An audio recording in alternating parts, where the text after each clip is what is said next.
Alrighty, welcome everyone, I'm Teeaboo, and I am here for Double Zeta Gundam Episode 16. Last time on Double Zeta, we had a double drop episode, and we spent some time on Moon. It was amazing! I think it was the coolest section, maybe, that's not true. There have been so many cool things already in Zeta.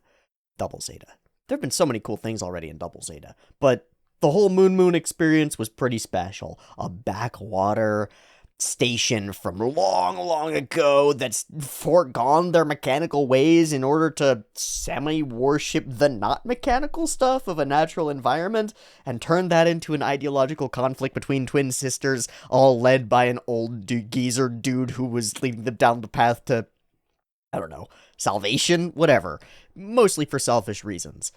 It ended up being really extraordinary, and not just as a fun Gundam episode, but as a massive commentary on a lot of the thematic elements that have made Gundam for as long as we've been watching Gundam. I thought it was excellent. I also think that there was a comment that I wanted to read. Yeah, the Angel James comment is pretty spectacular. The colony itself, I'm going to skim through parts of the comment. Sorry, Angel, but there are lots here. Colony is at least 88 years old, but it was one of the first Sweetwater colonies, so it's likely over 100 years old, and it's unlikely that Roll, the old guy, is 100% responsible for their current level of technology. It's also interesting to note that Rasara, a true believer of the Moon ideology, doesn't hate machinery. She uses a traditional lamp instead of a flashlight, not because she thinks technology is inherently wrong, but because of an inherent value that the lamp provides, letting her check if there are any toxic fumes where there are. Likewise, she seems awestruck by the cattle and is more than happy to use technology if the situation demands it. I think the Phantom Colony episodes speak to a core part of what Tomino wants to say. That a back-to-the-nature style philosophy can exist in the modern era without having to resort to primitive existence.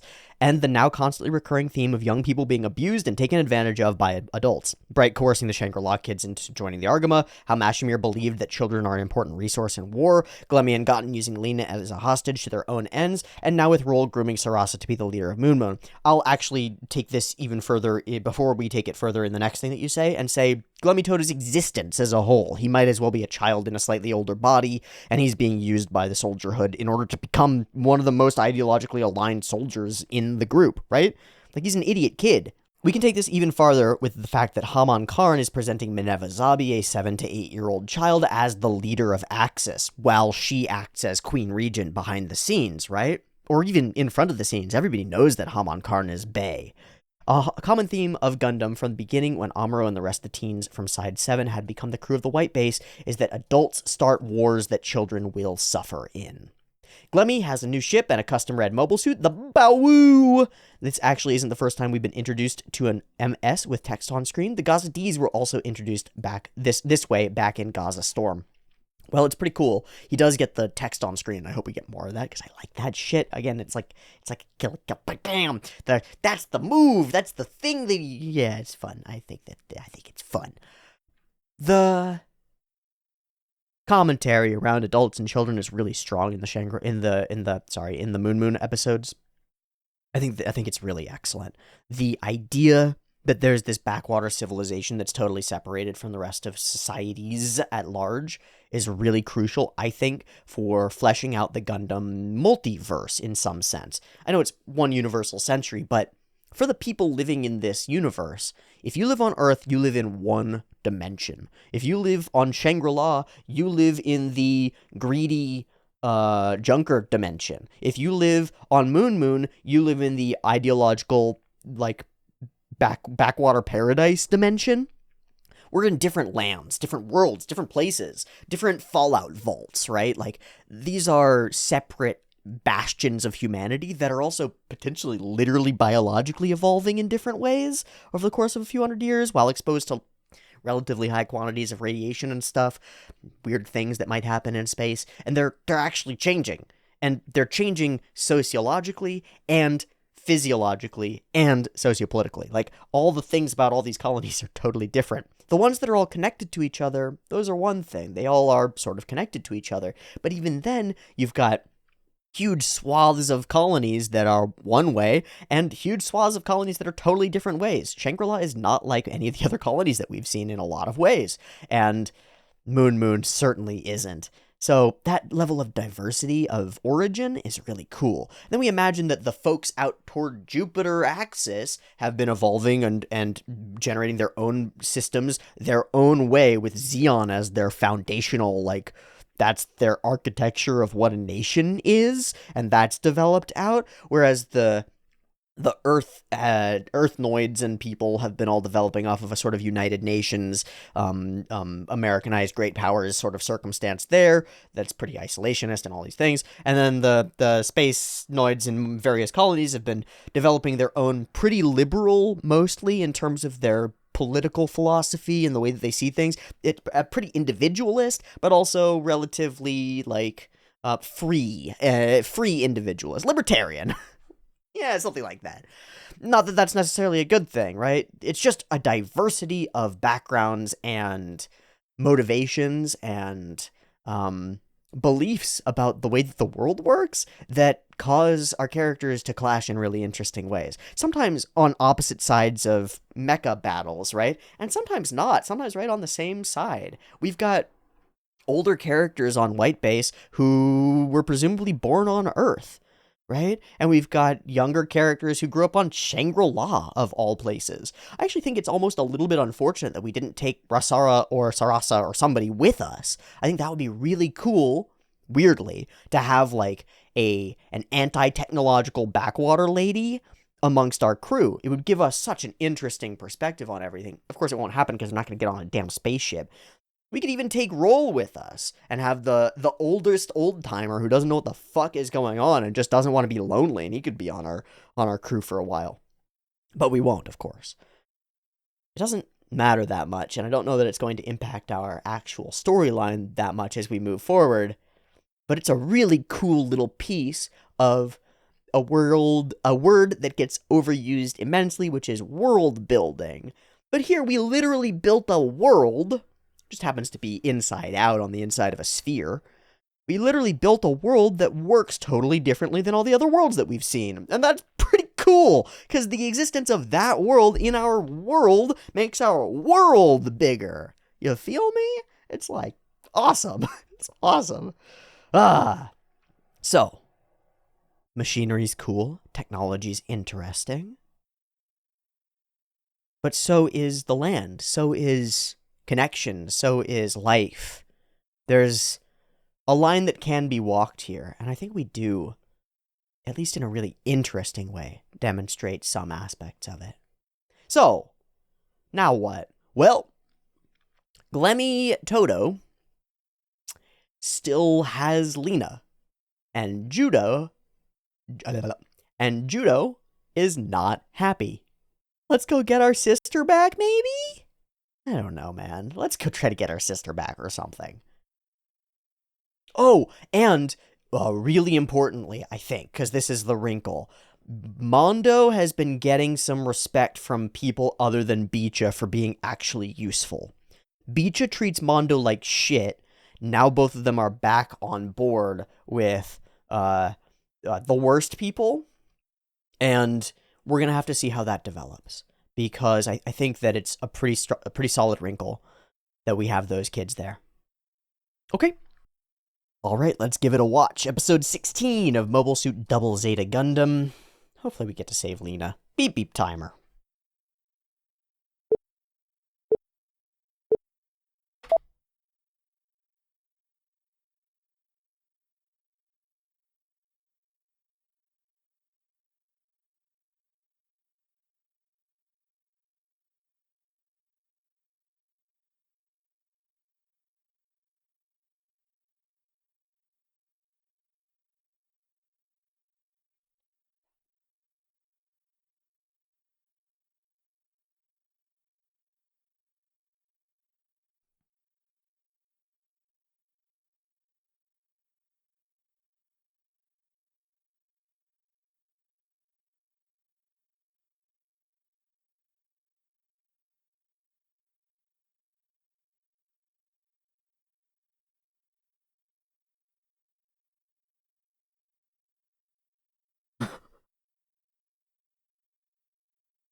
Ah, we get to leave Moon Moon.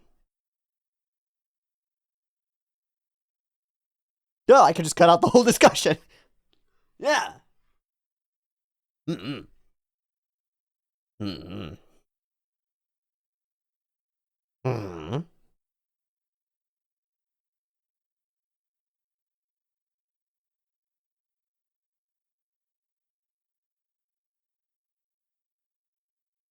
Melee aboard the Argama. Who brought Super Smash? who brought a Wii? Who brought a GameCube? Let's play! I haven't played Melee in a few months. That's a problem. That's probably letting my soul fall away. I need to do that.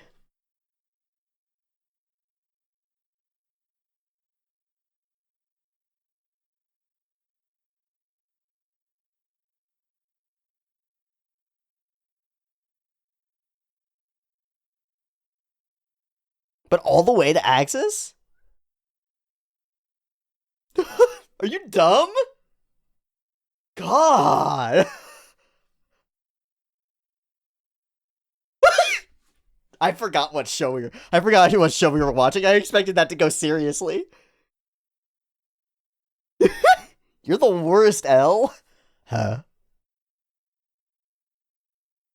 Damn children telling me shit. I already know, man.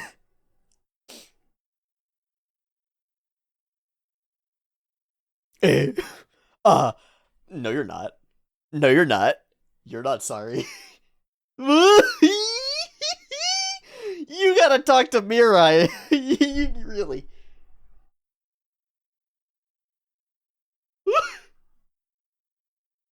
Can I see your mega particle cannon?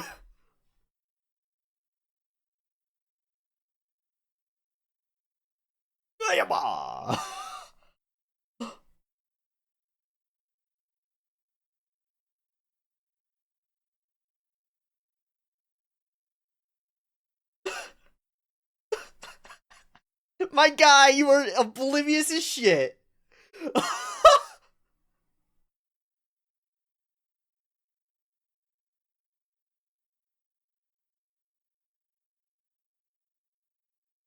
The truth is, please don't. I have a wife. Please don't. I have a wife. Emery. Oh. Oh.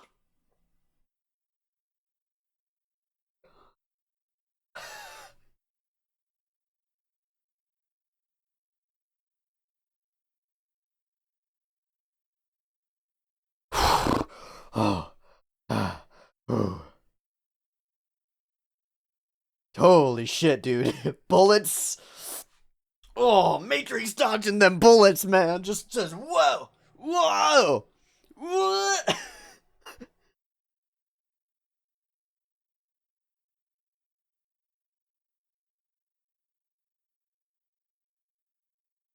Whoa.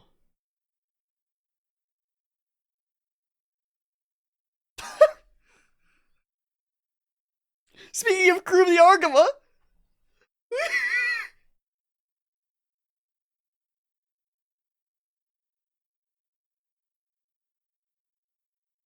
Oh, she's done her study.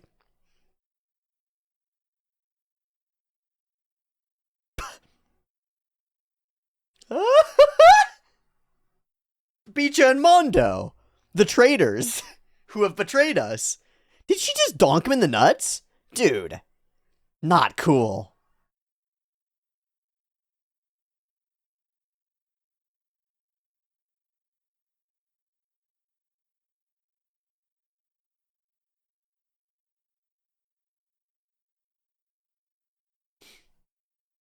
Well, we strove together as friends until they betrayed us. Ooh. Please turn them off. No, please turn them off. So when we say melee aboard the Argama, we don't necessarily mean with the enemy. Yes, you are.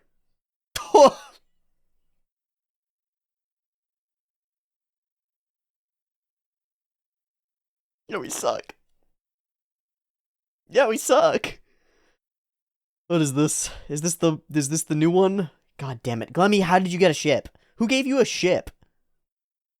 With a piano? Glemmy. Why? Actually, why is he special?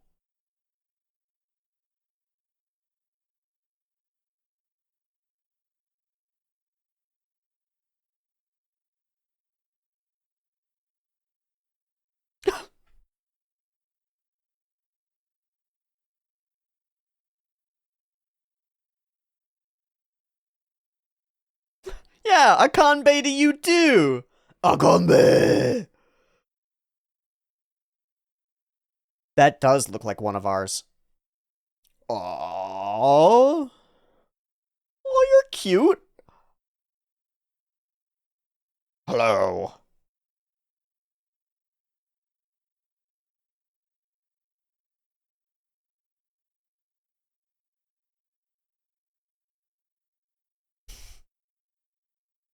You're trying to run away? Oh my god! Oh, hello, competent one.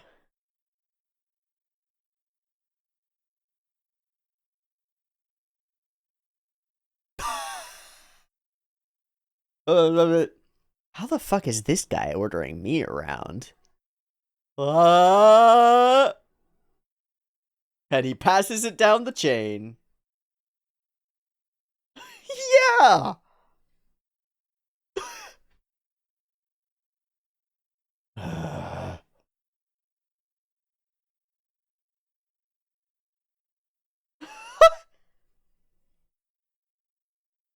I mean, if you want. Oh, dude. Oh, he just has a cat of nine tails. What? Yo, kinky boy. My kinky guy.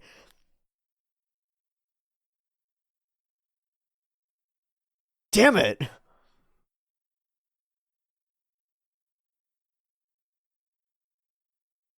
What? Why would he be lying? He told you that he's bringing supplies to your enemy. Yep, these are supplies.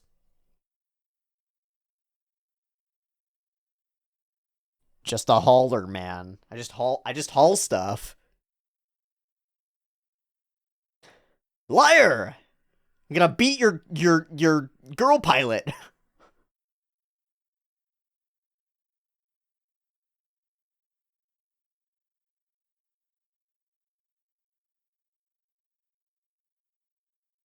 You sure? Are you sure? No! No, you're getting Mashimered!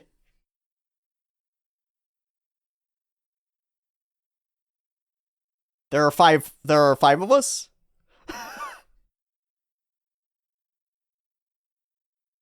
Just throw the logic away. Just throw it away. Banzai!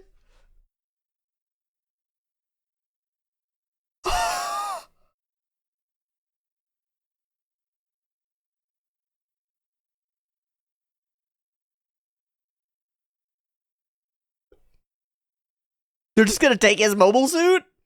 Did they graffiti it? Are they all piloting it? How many of them are in it?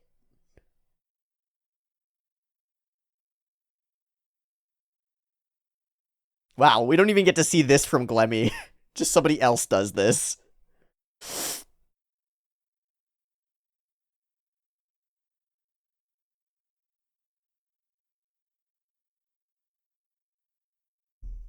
Fuck the Mindra. Fuck the Mindra. We are the Endra.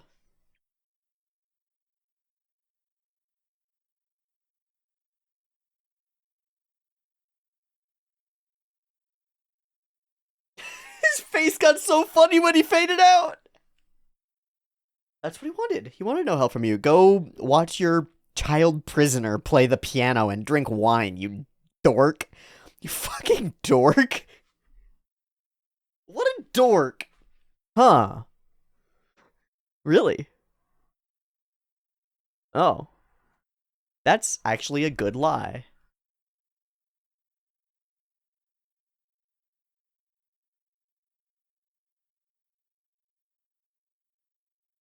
Hmm.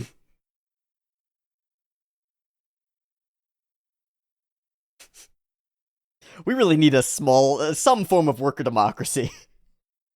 Just a little bit.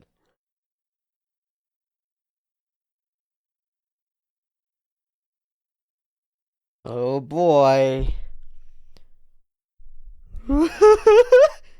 How about you try to take your body back to the ship in one piece? That's as much as you're getting today.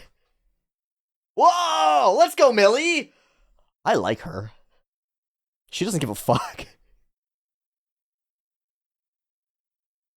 She has almost gotten both of them killed repeatedly. It's twice.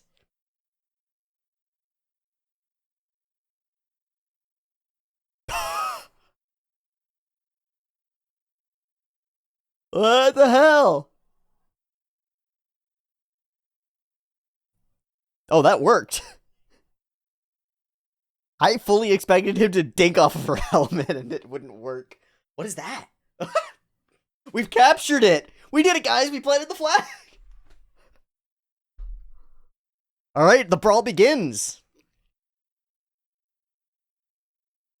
Yeah, let's brawl.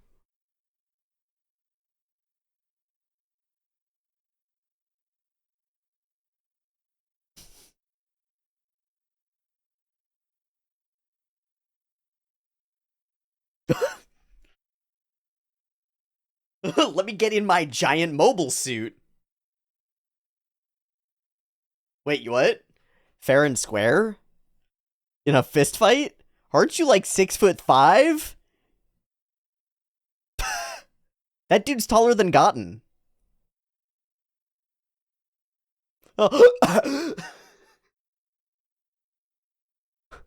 Fair and square, I'm gonna take it, kid! Fight me! Fairly.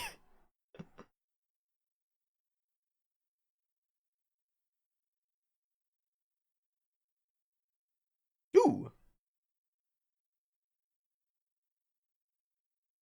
Okay. Okay. Ooh, a coward. Oh. You're trying to fight a child. Absolutely. And it's that thin. And it's that thin. Alright, guys. We got some guns. No, it's okay, guys. Just hold the guns to them. Oh.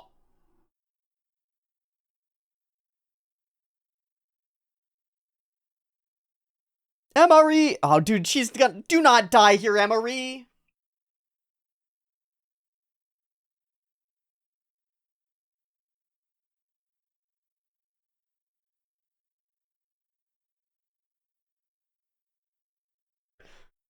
Alright, kids, please stay alive.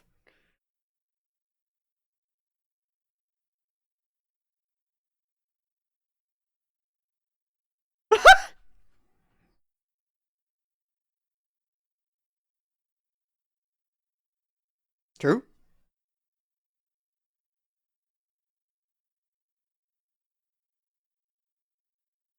You are full stuck, bro.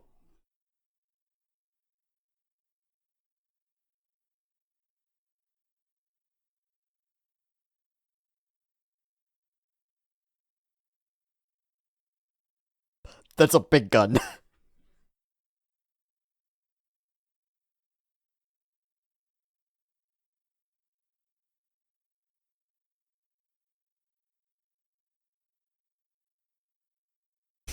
I don't know how to drive this thing.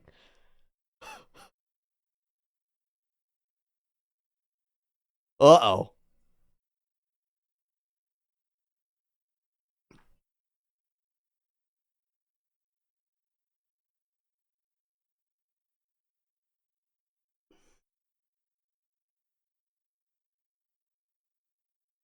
Yeah.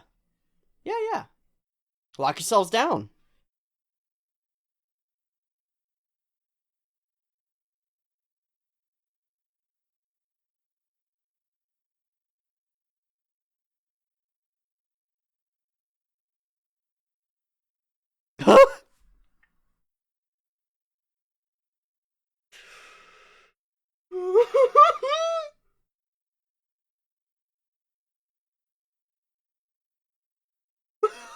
No, dude. Please fucking keep your head in the game.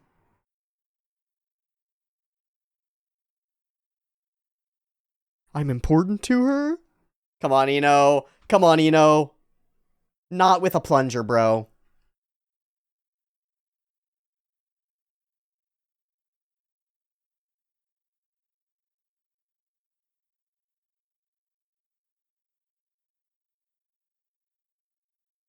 That's still... You still haven't figured it out, man?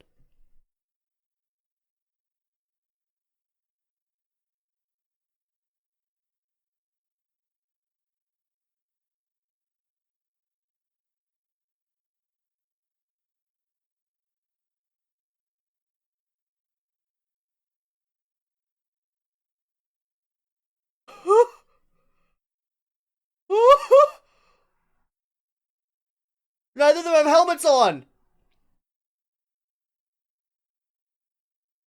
Nice.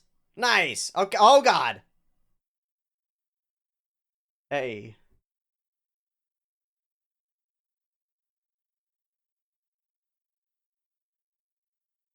Yeah, he's got a vernier. She doesn't.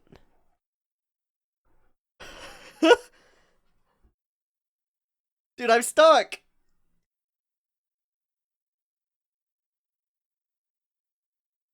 It's not gonna work. You did that. You tried that, bro. Oh. There you go. And we're together. Uh-oh.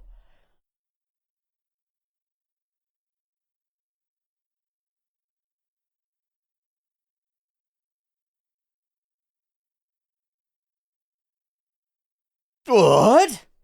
The new one? It was all disassembled. Yeah, you have failed. You have failed. In every way. No!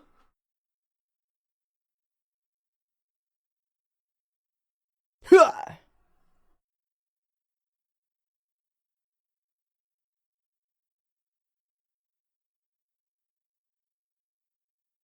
I don't know how that what just happened there, but that's okay. Fuck yo shield. I mean, it's pretty good when Glemmy's driving it.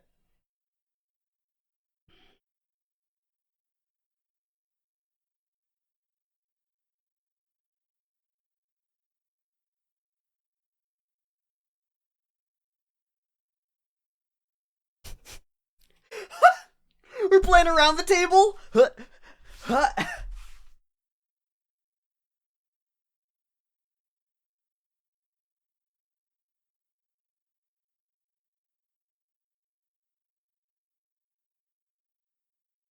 Mm. Mm. Oh, that was super cool. The way he emerged from the smoke there was super cool. Fuck you, Baowu.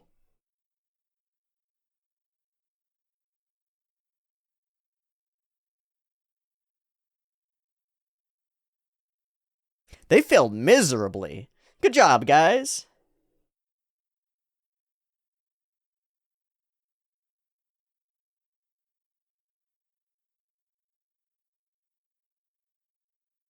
Huh.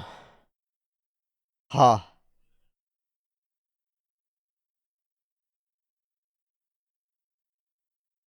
But even before that, he's okay with shooting,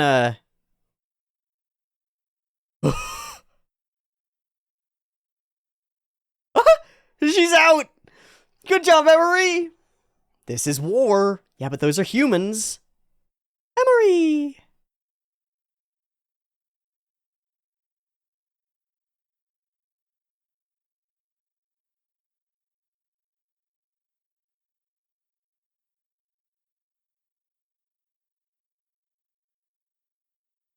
Okay, so we let him get away.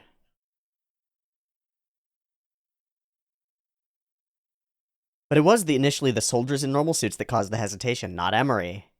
That's pretty cool. Judo can't do that. Aw, the love that cannot be. Y'all can't do this. It's cute and stuff. I'm glad you're alive. Oh, this would be so romantic if you weren't married, bro.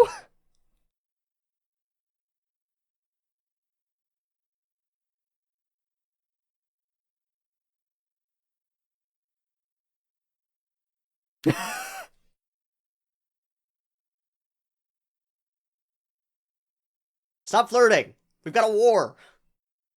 Hey, can we be in the same hand? Can we be in the same hand?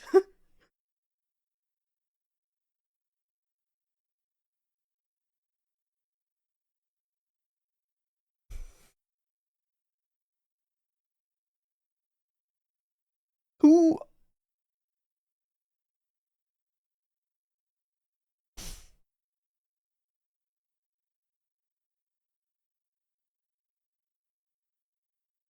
Mm-hmm. It's not gonna stop now.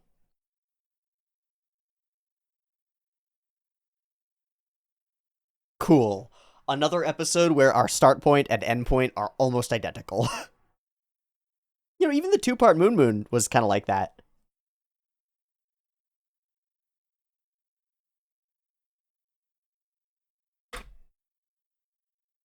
So again, we get an episode that's very. I know this is. I know this is a dumb truism, but it's very episodic. Truly, from the beginning of the episode to the end of the episode, mostly nothing has changed materially. Like, the characters that were on one ship are still on the same ship. The characters that were alive are still alive. The position of all the parts on the field are still almost exactly the same. We moved them around and did like a shell game, and then put them all back to where they were before. Truly, I'll put it this way. If you take the order of operations from this episode and the last two episodes, and you just switch them, right? So this episode goes before 1415, and Moon Moon happens after this. We haven't had the Moon Moon thing yet. Kara is on board, etc., etc. Pieces into next set of pieces, and then we end at the same spot. Lavi and Rose attached to the ship, moving through space. The Mindra is out there, etc., etc. There are some bits and bobs that are a little bit funky because the two-parter does have a couple of changes, but again, we've got this sort of return to form that continues to happen. And it's the cyclical nature of a long episodic show that's long running like this, that you can have your characters in a zone and then have a bunch of events occur and nothing changes. It's kind of ideal for like a long running West Marches style D&D campaign. You want nothing to follow up on from the last time, right? Because then you can have a week between your sessions, or a month between your sessions, or a year between your sessions, and it doesn't matter. The story just picks up right where it was, and it's always the same starting point. The same starting point is your crew in space on the Argama, the Endra or Mindra or somebody bad is out there. Some characters are on one ship, some characters are on another ship, and away we go trying to survive. And then we do it again, and then we do it again. And it works great. I have no problem with it. It works fantastically, I think. This episode playing with romance between Bright and Emery, I think is really cool. I don't really know what to do with it here. It's just interactions between our characters, and really, I almost thought that there wouldn't even be conflict in this episode because there was so much conflict on board the Argama amongst Argama crew that I thought we didn't even need Gotten and Squad to come in and cause problems for us. We were going to get into fistfights on our own. What with Elle insensitively poking at Bright being an old guy, just be like, come on, Bright, you forget stuff all the time. You suck, stupid old guy. And then this really intense scene. I think this is really intense. We get this walk-in change thing, and Emery is sweating bullets because she honestly has the hots for Captain Bright. And reasonably so. He's a good dude. But he's standing there looking at a picture of his wife and kids trying to manage the truth here. Manage the reality of the situation. And let's be honest, what's the reality of the situation? There is a gorgeous, intelligent young woman who's practically throwing herself at him, and he hasn't seen his wife in years, maybe. That's a tough one. That's like a lot for a kid's show to put into play here, and to do so subtly and so directly and clearly in a way that reads so perfectly and is so interesting and so tough. It's truly star-crossed in every way, but it's such a beautiful flirtatious scene as she stands looking away, and then he reaches out and grabs her and can't say what he's gonna say, and she can't respond, and just so much tough romantic tension. I think it's really cool. I think it's really cool. I'm pretty amazed by how well this all reads to me. Goddamn Karasun. Goddamn L kicking people in the nuts. And of course, we are not ready. We're gonna lose. If things keep going this way, we are going to lose. Oh my god, Glemitodo. So, I do have a question, and I asked it during the episode. Why did Glemitodo get given a ship? He's been referred to as one of Lady Hamon's favorites a couple of times. What's up with that? Is that familial? Like, from whence comes that? He seems to be high class in terms of his desires and goals and stuff, and also his total disconnect from the reality of most of the humans around him. Wine, pianos, fancy dresses, dinner parties and shit. It's like weird. It's weird. I'm intrigued by this element of Glemitodo pretty sincerely. These kids are a wrinkle. Millie's pretty cool. I hope she sticks around. Not just because she's cute, but because she seems out of her gourd and fun. Just junk haulers. Oh, man. The dudes being super creepy tortury is something special. But I really want to talk about dude on the left who just has a kink toy with him. Those aren't for a purpose. Those are not for a purpose. There aren't horses here up in space, and even if they were, that's not a riding crop. Those aren't used for anything. That's not a thing that you keep for a purpose at all, except sex. It has one purpose. It's a sex toy. And he had to mail order it.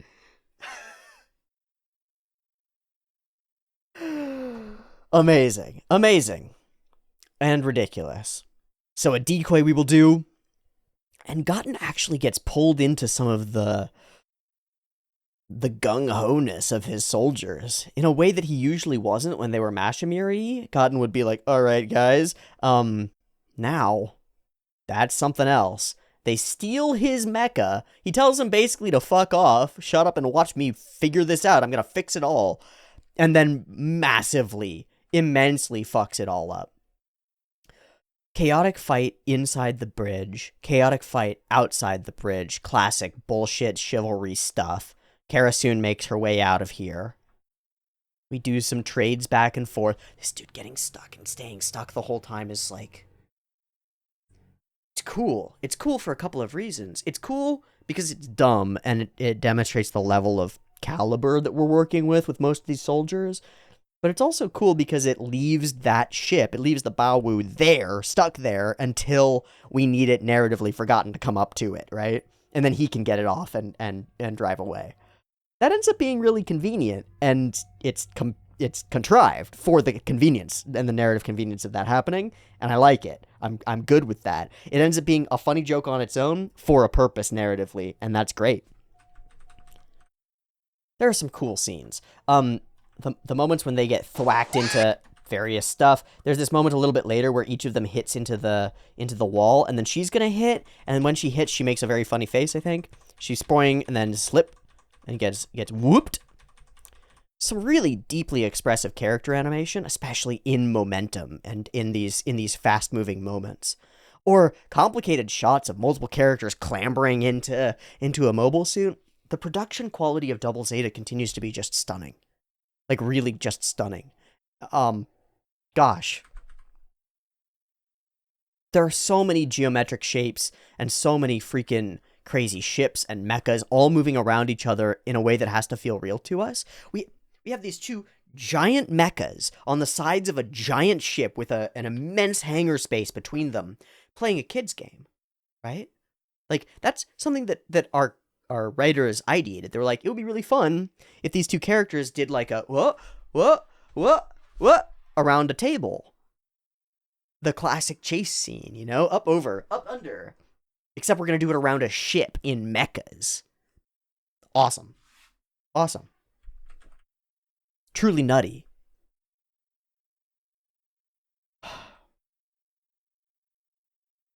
And our lovers, star-crossed though they are, get to embrace at the end. As our kids go, what the fuck are you stupid idiots doing? We have priorities. And that's about the state of nature here.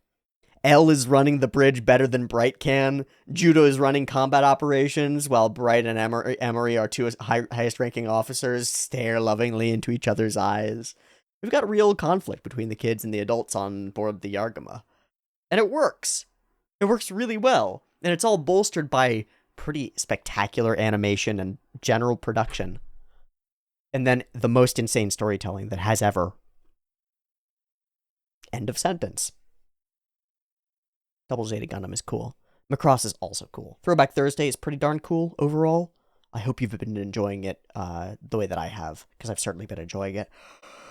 And that's going to be a wrap.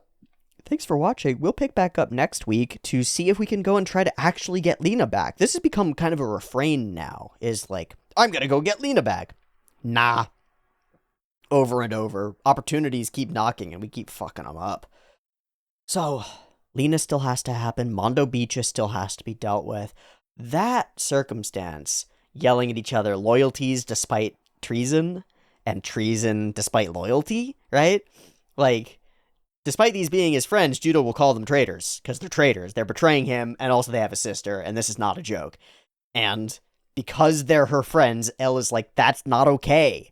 We gotta go figure out what's going on here. We've got these really different attitudes toward all the choices and decisions that all the other characters are making. And it just makes for a rich, interconnected experience where all these characters have a way that they think about all the other characters. Like, there's who Bright is, and then there's who Elle thinks Bright is, and then there's who Judo thinks Bright is, and then there's who Emery thinks Bright is, and all of those are aspects of how the whole ship works and who Bright actually is. That's tough. That's tough. It's rare to have an interconnected cast like this in any show. Let alone one where they could really, honestly, a large quantity of the cast could be nameless, faceless soldiers, and we could be just focused on dumb mecha fights. But we're not. We're not. We're, like, deep into character stuff. And a lot of it, again, is sort of, like subtly snuck in there, under the guise of humor or under the guise of action sequences, and instead it builds up this really deep and multifaceted experience. Double Zeta's cool. Okay, I'll watch the next episode next week. Thanks for watching this episode this week. I'll see you next time for episode 17 of Mobile Suit Double Zeta Gundam. Thanks so much. I'll see you there. Peace.